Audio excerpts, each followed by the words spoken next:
కొత్త మెట్రో మార్గాల్లో డీపీఆర్లు చివరి దశకు చేరుకున్నాయి. మెట్రో ఎండీ ఎన్వీఎస్ రెడ్డి పునర్నియామకం తర్వాత దీనిపై దృష్టి సారించారు. మేడ్చల్ షామీర్పేట్ కారిడార్లలో ఎదురయ్యే సవాళ్లను, పరిష్కార మార్గాలను, ట్రాఫిక్ ను అంచనా వేశారు. త్వరలో ముఖ్యమంత్రి రేవంత్ రెడ్డికి ఈ నివేదిక చేరనుంది.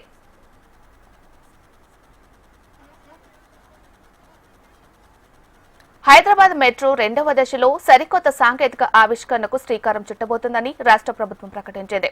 ముఖ్యంగా మేడ్చల్ షామీర్పేట దిశగా సాగే కారిడార్లో కొత్త రూపురేఖలు సంతరించుకోబోతున్నాయి. నగర ప్రజలు సౌకర్యవంతమైన ప్రయాణానికి కొత్త మెట్రో మార్గాలను రూపొందించే ప్రయత్నాలు చివరి దశకు చేరుకున్నాయి. పారడైస్, మేడ్చల్, జేబీఎస్ షామీర్పేట ప్రతిపాదన కారిడార్ అలైన్మెంట్ల డీపీఆర్లు పూర్తి కానున్నాయి. మార్చి చివరి నాటికి డీపీఆర్లను సిద్ధం చేస్తామని చెప్పినప్పటికీ దాదాపు 15 రోజుల పాటు మెట్రో ఎండీగా ఎన్వీఎస్ రెడ్డి లేకపోవడం, ఇటీవలే ఆయనను మరొకసారి ప్రభుత్వం ఎండీగా నియమించడంతో ఆయన దానిపై దృష్టి సారించారు. ఈ రెండు కారిడార్లలోని కొన్ని ప్రాంతాలలో ఇంజనీరింగ్ సవాళ్లు ఎదురుకానున్నాయి. పారడైస్ నుంచి బోయిన్పల్లి వరకు రోడ్డు వంపు చాలా ఎక్కువగా ఉండడం, విమానాశ్రయ అధికారులు ఆంక్షల కారణంగా హెచ్ఎంటీఏ తన ఎలివేటెడ్ మార్గాన్ని కొంత దూరం పాటు భూగర్భ మార్గంగా మార్చుకుంది. ఈ అలైన్మెంట్ ను బేగంపేట విమానాశ్రయం తాడ్బండు వైపు దాదాపు 600 మీటర్ల దూరం భూగర్భ సొరంగం ద్వారా తీసుకువెళ్తోంది. మేడ్చల్ షామీర్పేట కారిడార్ల ప్రారంభం స్థానాన్ని జేబీఎస్ వద్ద ఏర్పాటు చేయడంతో పాటు ఇక్కడ ప్రపంచ స్థాయిలో ఒక హబ్ ని ఏర్పాటు చేయనున్నారు.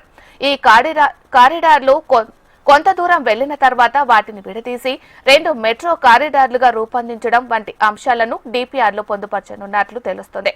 ప్రైవేట్ ఆస్తుల సేకరణను వీలైనంత తగ్గించే విధంగా ప్రయత్నాలు, మార్గాలు, లాభ నష్టాలను ఇప్పటికే గుర్తించారు.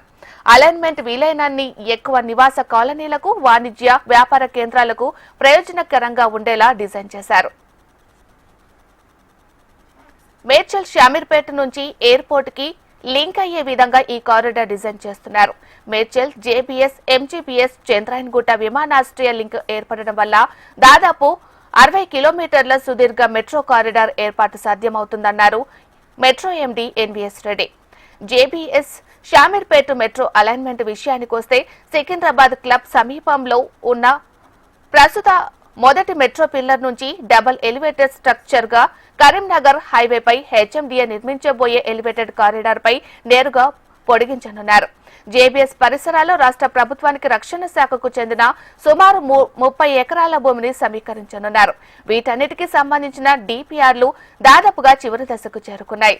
డీపీఆర్లను సిద్ధం చేసి ముఖ్యమంత్రికి ఇచ్చాక తదుపరి కార్యాచరణ సిద్ధం చేయనున్నారు.